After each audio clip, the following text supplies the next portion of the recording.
ರಾಜ್ಯದಲ್ಲಿ 500 ಕೋಟಿ ಮಹಿಳೆಯರು ಶಕ್ತಿ ಯೋಜನೆ ಅಡಿಯಲ್ಲಿ ಉಚಿತ ಪ್ರಯಾಣ. ಕೊರಟಗೆರೆ ಕೆಎಸ್ಆರ್ಟಿಸಿ ಬಸ್ ನಿಲ್ದಾಣದಲ್ಲಿ ಕೆಎಸ್ಆರ್ಟಿಸಿ ಬಸ್ಗೆ ಪೂಜೆ ಸಲ್ಲಿಸಿದ ಬ್ಲಾಕ್ ಕಾಂಗ್ರೆಸ್ ಮಹಿಳಾ ಮಣಿಯರು. ಸರ್ಕಾರದ ಗ್ಯಾರಂಟಿ ಯೋಜನೆಯ ಅಧ್ಯಕ್ಷರು ಹಾಗೂ ಸದಸ್ಯರಿಂದ 500 ಕೋಟಿ ಶಕ್ತಿ ಯೋಜನೆಯ ಮಹಿಳೆಯರ ಪಯಣದ ಸಂಭ್ರಮಾಚರಣೆ. ಕೆಎಸ್ಆರ್ಟಿಸಿ ಬಸ್ ಬಾಗಿಲಲ್ಲಿ ಟೇಪ್ ಕಟ್ ಮಾಡಿ ಬಸ್ ಹತ್ತುವ ಮೂಲಕ ಚಾಲನೆ ನೀಡಿ ಸಿಹಿ ಹಂಚಿದ ಬ್ಲಾಕ್ ಕಾಂಗ್ರೆಸ್ ಅಧ್ಯಕ್ಷ ಅರ್ಕೆರೆ ಶಂಕರ್ ಹಾಗೂ ಮುಖಂಡರು.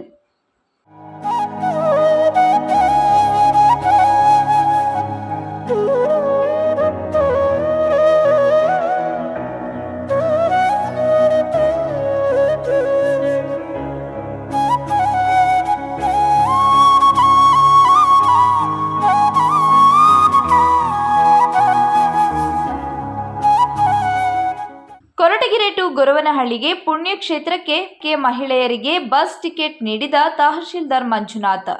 ತುಮಕೂರು ಜಿಲ್ಲೆಯಲ್ಲಿ 15 ಕೋಟಿ, ಕೊರಟಗೆರೆ ತಾಲೂಕಿನಲ್ಲಿ 25 ಲಕ್ಷ ಮಹಿಳೆಯರು 2 ವರ್ಷದಲ್ಲಿ ಈ ಶಕ್ತಿ ಯೋಜನೆಯ ಅನುಕೂಲವನ್ನು ಪಡೆದಿದ್ದಾರೆ. ಇದರಿಂದ ಗ್ರಾಮೀಣ ಭಾಗದ ಹೆಣ್ಣು ಮಕ್ಕಳು ಪುಣ್ಯಕ್ಷೇತ್ರಗಳಿಗೆ ಪಯಣ, ತಮ್ಮ ವ್ಯಾಪಾರ ವಹಿವಾಟುಗಳಲ್ಲಿ ಅಭಿವೃದ್ಧಿ ಹೊಂದಿದ್ದಾರೆ.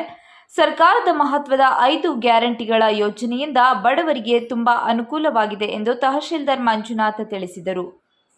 ಕರ್ನಾಟಕ ರಾಜ್ಯದಲ್ಲಿ ಶಕ್ತಿ ಯೋಜನೆ ಅಂದರೆ ಕರ್ನಾಟಕ ರಾಜ್ಯದ 4 ಸಾರಿಗೆ ವಿಭಾಗಗಳ ನಿಗಮಗಳ ವ್ಯಾಪ್ತಿಯಲ್ಲಿ ಬರತಕ್ಕಂಥ ಕರ್ನಾಟಕ ರಾಜ್ಯದ ಪ್ರತಿಯೊಬ್ಬ ಮಹಿಳೆಗೂ ಕೂಡ ಉಚಿತ ಪ್ರಯಾಣವನ್ನು ಸರ್ಕಾರ ಕಲ್ಪಿಸಿದೆ. ಗ್ಯಾರಂಟಿ ಯೋಜನೆಯ ಅತಿ ಮುಖ್ಯ ಕಾರ್ಯಕ್ರಮ ಆಗಿರ್ತಕ್ಕಂಥ ಶಕ್ತಿ ಯೋಜನೆ ಜೂನ್ 11, 2023ಕ್ಕೆ ಪ್ರಾರಂಭಗೊಂಡು ಇಲ್ಲಿಗೆ 2 ವರ್ಷ ತುಂಬಿ, ಕೇವಲ 2 ವರ್ಷ ತುಂಬಿಲ್ಲ, 500 ಕೋಟಿ ಮಹಿಳಾ ಪ್ರಯಾಣಿಕರನ್ನು 4 ವಿಭಾಗಗಳ ಸಾರಿಗೆ ನಿಗಮಗಳು ಅವರವರ ತಾಣಗಳಿಗೆ ತಲುಪಿಸಿದೆ, ಸುರಕ್ಷಿತವಾಗಿ ತಲುಪಿಸಿದೆ, ಅದೂ ಕೂಡ ಉಚಿತವಾಗಿ. ಈ ಒಂದು ಕಾರ್ಯಕ್ರಮದ ಮೂಲ ಉದ್ದೇಶ ಏನು ಅಂತಂದರೆ ಮಹಿಳಾ ಸಬಲೀಕರಣ ಮಾಡೋಂಥದ್ದು, ಆರ್ಥಿಕ ವ್ಯವಸ್ಥೆಯಲ್ಲಿ ಮಹಿಳೆಯರನ್ನು ತಳ್ಳುವಂಥದ್ದು. ನಾವು ವುಮೆನ್ ಇನ್ಕ್ಲೂಷನ್ ಇನ್ ಎಕನಾಮಿಕ್ ಸಿಸ್ಟಮ್ ಅಂತ ಹೇಳ್ತೀವಿ. ಅಂದರೆ ಮಹಿಳೆಯರನ್ನು ಆರ್ಥಿಕ ವ್ಯವಸ್ಥೆಯಲ್ಲಿ ಸಬಲೀಕರಣ ಮಾಡೋದು ಮತ್ತು ಅವ್ರನ್ನ ಒಳಗೊಂಡಂತೆ ಅವ್ರನ್ನ ನಾವು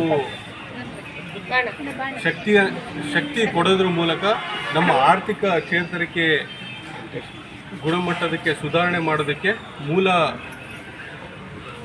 ಬುನಾದಿಯಾಗಿದೆ ಈ ಒಂದು ಯೋಜನೆ. ಮಹಿಳೆಯರು ಉಚಿತವಾಗಿ ಪ್ರಯಾಣ ಮಾಡೋದ್ರ ಮೂಲಕ ಅವರ ಒಂದು ಸಾರಿಗೆ ವೆಚ್ಚವನ್ನು ಉಳಿಸ್ಕೊತಿದ್ದಾರೆ. ಅವರ ಕುಟುಂಬದ ಗುಣಮಟ್ಟ ಸುಧಾರಣೆಯನ್ನು ಮಾಡೋದಕ್ಕೆ ಬಳಸ್ಕೊತಾ ಇದ್ದಾರೆ. ಇದೇ ಬಸ್ಸಿಗೆ ಮತ್ತು ಸಾರಿಗೆ ವ್ಯವಸ್ಥೆಗೆ ಇಡ್ತಕ್ಕಂಥ ದುಡ್ಡನ್ನು ಅವ್ರ ಮಕ್ಕಳ ಎಜುಕೇಷನಿಗೆ ಬಳಸ್ತಿದ್ದಾರೆ, ಅವರ ಒಂದು ಕುಟುಂಬದ ಆರೋಗ್ಯಕ್ಕೆ ಬಳಸ್ತಿದ್ದಾರೆ, ಅವರು ಒಂದು ಉತ್ತಮವಾದಂಥ ಆಹಾರವನ್ನು ಸೇವಿಸೋದಕ್ಕೆ ಬಳಸ್ತಾ ಇದ್ದಾರೆ. ಈ ಮೂಲಕ ಕೇವಲ ಅವರು ಓಡಾಡೋದಕ್ಕೆ ಅಷ್ಟೇ ಶಕ್ತಿ ಯೋಜನೆ ಕಾರಣ ಆಗ್ತಾ ಇಲ್ಲ, ಅವರ ಒಂದು ಕುಟುಂಬದ ಸಂಪೂರ್ಣ ಬದಲಾವಣೆಯನ್ನು, ಗುಣಮಟ್ಟವನ್ನು ಸುಧಾರಣೆ ಮಾಡುವ ನಿಟ್ಟಿನಲ್ಲಿ ಶಕ್ತಿ ಯೋಜನೆಯ ಒಂದು ಮಹತ್ವಪೂರ್ವ ಯೋಜನೆಯಾಗಿದೆ. ಈ ಒಂದು ಕಾರ್ಯಕ್ರಮವನ್ನು ನಮ್ಮ ಮಹಿಳೆಯರು ಪ್ರತಿಯೊಂದು ಊರಿನಲ್ಲಿ ಬಳಸಿಕೊಂಡು, ಈಗಾಗಲೇ ತಮ್ಮೆಲ್ಲರಿಗೂ ಗೊತ್ತಿರೋ ಹಾಗೆ ನಮ್ಮ ರಾಜ್ಯದ ಎಲ್ಲ ದೇವಸ್ಥಾನಗಳು ತುಂಬಿ ತುಳುಕ್ತಾ ಇದ್ದಾವೆ. ಈ ಒಂದು ಸಾರಿಗೆ ಇಲಾಖೆ ಮುಖಾಂತರ ಮಹಿಳೆಯರು ಕಂಡರಿಯದ ಜಾಗಗಳನ್ನು ನೋಡಿ ಅವರು ರಾಜ್ಯದ ಹಿತಕ್ಕೆ, ಅವರ ಕುಟುಂಬದ ಹಿತಕ್ಕೆ ಹಾಗೂ ಅವರ ಮಕ್ಕಳ ಹಿತಕ್ಕೆ ಮತ್ತು ಸಮಾಜದ ಹಿತಕ್ಕೆ ದೇವರ ಹತ್ರ ಪ್ರಾರ್ಥನೆ ಮಾಡುವ ಮೂಲಕ ನಮ್ಮ ನಾಡಿಗೆ ಒಳ್ಳೆಯದು ಕೂಡ ಆಗ್ತಾಯಿದೆ. ಈ ಒಂದು ನಮ್ಮ ಕೊರಟಗೆರೆ ತಾಲೂಕಿನಲ್ಲಿ ಸುಮಾರು 25 ಲಕ್ಷ ಮಹಿಳಾ ಪ್ರಯಾಣಿಕರು ಈಗಾಗಲೇ ನಮ್ಮ ಸಾರಿಗೆ ವ್ಯವಸ್ಥೆಯನ್ನು ಬಳಸಿಕೊಂಡು ಉಚಿತವಾಗಿ ಪ್ರಯಾಣ ಮಾಡಿದ್ದಾರೆ. ಅಷ್ಟೇ ಅಲ್ಲದೆ ತುಮಕೂರಿನಲ್ಲಿ 15 ಕೋಟಿ ಮಹಿಳಾ ಪ್ರಯಾಣಿಕರು ನಮ್ಮ ಸಾರಿಗೆ ವ್ಯವಸ್ಥೆಯನ್ನು ಉಚಿತವಾಗಿ ಬಳಸಿಕೊಂಡಿದ್ದಾರೆ. ಈ ಒಂದು ನಿಟ್ಟಿನಲ್ಲಿ ಸರ್ಕಾರ ನಮ್ಮ ಸಾರಿಗೆ ಇಲಾಖೆಗೆ ಈ 500 ಕೋಟಿ ಮಹಿಳಾ ಪ್ರಯಾಣಿಕರನ್ನು ಒತ್ತು ಅವರವರ ತಾಣಗಳಿಗೆ ತಲುಪಿಸಿರೋದಕ್ಕೆ 12,669 ಕೋಟಿ ರೂಪಾಯಿಗಳನ್ನು ಸರ್ಕಾರದ ವಂತಿಕೆಯಾಗಿ ಈ ಮಹಿಳಾ 500 ಕೋಟಿ ರಾಜ್ಯಾದ್ಯಂತ ಶ್ರೀ ಹೆಣ್ಮಕ್ಳುಗಳು ಅನೇಕ ಪುಣ್ಯಕ್ಷೇತ್ರಗಳಿಗಿರ್ಬೋದು, ಗೌರ್ಮೆಂಟ್ಗೆ ಹೋಗೋ ಕಾರ್ಯಕ್ರಮ ಇರ್ಬೋದು, ಅನೇಕ ಕೆಲಸ ಕಾರ್ಯಗಳಿಗೆ ಆಸ್ಪತ್ರೆಗಳು ಇಂಥ ಮುಂತಾದ ಕಾರ್ಯಕ್ರಮಗಳಿಗೆ 500 ಕೋಟಿ ಜನ ನಮ್ಮ ಬಸ್ಸಿನ ಮುಖಾಂತರ ಪ್ರಯಾಣ ಮಾಡಿ ತಮ್ಮ ಅನುಕೂಲಗಳನ್ನು ಪಡ್ಕೊಂಡಿರ್ತಕ್ಕಂಥದ್ದು. ಇದೇ ರೀತಿ ಮುಂದಿನ ದಿನಗಳೂ ಈ ಒಂದು ಕಾರ್ಯಕ್ರಮ ಯಶಸ್ವಿಯಾಗಲಿ. ಇದೇ ಹೆಣ್ಮಕ್ಳುಗಳಿಗೆ ಸ್ತ್ರೀಶಕ್ತಿ ಇದು 2000 ಕೊಡೋದಿರ್ಬೋದು, ಈ ಬಸ್ಸಿಂದಿರ್ಬೋದು, ಅನ್ನಭಾಗ್ಯ ಇರ್ಬೋದು, ಈ ಸರ್ಕಾರದ ಒಂದು ಯೋಜನೆ ಸಿದ್ದರಾಮಣ್ಣ ಸಾಹೇಬರು ಇರ್ಬೋದು, ನಮ್ಮ ಡಿ ಕೆ ಶಿವಕುಮಾರ್ ಸಾಹೇಬರು, ನಮ್ಮ ಪರಮೇಶ್ವರ್ ಸಾಹೇಬರು, ಈ ಒಂದು ಸಂಪುಟದ ಎಲ್ಲ ನಮ್ಮ ಸಂಪುಟದ ಎಲ್ಲ ಸಚಿವರುಗಳು ಸಹಕಾರದಿಂದ ಈ ಸರ್ಕಾರ ಯಶಸ್ವಿಯಾಗಿ ಯೋಜನೆ ಅನುಕೂಲ ನಮ್ಮ ಕರ್ನಾಟಕ ರಾಜ್ಯ ಸರ್ಕಾರ ಒಂದು ಉತ್ತಮವಾದ ಒಂದು ವ್ಯವಸ್ಥೆ, ಅದು ಮಹಿಳಾ ಸಬಲೀಕರಣ ಸ್ವಾವಲಂಬಿ ಏನು ಉದ್ದೇಶ ಇದೆಯಾ ಕಾನ್ಸೆಪ್ಟು, ಆ ಕಾನ್ಸೆಪ್ಟ್ ಅರ್ಥಪೂರ್ಣವಾದ ವ್ಯವಸ್ಥೆಯನ್ನು ತಂದುಕೊಡಲಿ ನಮ್ಮ ಸರ್ಕಾರ ಯಶಸ್ವಿಯಾಗಿದೆ. ಅದರಲ್ಲೂ ನಮ್ಮ ಸನ್ಮಾನ್ಯ ಸಿದ್ದರಾಮಯ್ಯ ಆಗಿರ್ಬೋದು, ಡಿ ಕೆ ಶಿವಕುಮಾರ್ ಸರ್ ಇರ್ಬೋದು, ಮತ್ತು ನಮ್ಮ ಮಹಿಳಾ ಇಲಾಖೆಯ ಏನು ಸಚಿವಾದ ಲಕ್ಷ್ಮೀ ಹೆಬ್ಬಾಳ್ಕರ್ ಇರ್ಬೋದು, ಮತ್ತು ನಮ್ಮ ಇದು ಮುಖ್ಯ ಕಾರಣಕರ್ತರಾದ ನಮ್ಮ ಡಾಕ್ಟರ್ ಜಿ ಪರಮೇಶ್ವರ್ ಅವರು ಏನು ಮಹಿಳೆಯರ ಬಗ್ಗೆ ಚಿಂತನೆ ಮಾಡ್ತಾರೆ, ಮಹಿಳೆಯರ ಬಗ್ಗೆ ಏನು ಆಸೆ ಆಕಾಂಕ್ಷೆ ಇಟ್ಕೊಂಡಿದ್ದಾರೆ, ಅವರು ಯಾವ ರೀತಿ ಹೆಣ್ಮಕ್ಳು ಕಷ್ಟಪಡ್ತಾರೆ, ತುಂಬ ಹತ್ರದಿಂದ ನೋಡಿದಂಥ ವ್ಯಕ್ತಿ, ಸರಳ ವ್ಯಕ್ತಿ, ಸಜ್ಜನಿಕೆ ರಾಜಕಾರಣಿಯಾದಂಥ ವ್ಯಕ್ತಿ ಇಂಥವನ್ನೆಲ್ಲ ಚಿಂತನೆ ಮಾಡಿ ಇದು ಪೂರಕವಾಗಿ ಇದು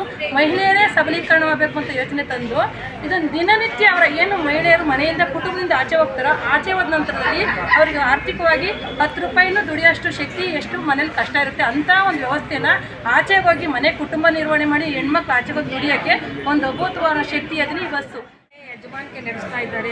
ಹೆಣ್ಮಕ್ಳುಗಳೆಲ್ಲ ದೇವಸ್ಥಾನಕ್ಕೆಲ್ಲ ಹೋಗ್ತಾ ಇದ್ದಾರೆ, ಅವ್ರ ಮನೆಗೆ ಹೋಗ್ತಿದ್ದಾರೆ.